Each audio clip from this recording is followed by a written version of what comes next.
So in this Visme tutorial video, I'm going to be showing you guys how to edit or adjust letter spacing on Visme. So first thing you have to do is obviously goes without saying, add some text to your design. So to do that, go to the top left here, go to this text icon to add some text. We're just going to type in the word letter.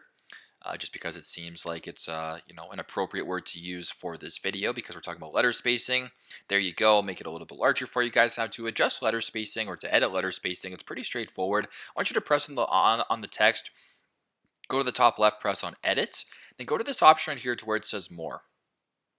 Press on this drop down where it says more, then under where it says spacing, you can actually go to the bottom to where it says letter spacing. So as of right now, it's 0 pixels, but if you were to slide this bar to the right, you actually make the letter spacings more, or you can make it less by sliding it to the left. So if you wanted to make it a little bit larger, you can do that. I'll make it a little bit smaller as well. And there you go. That's how you guys can edit or adjust letter spacing here in Visme. Thanks again for watching, and I hope this video helps.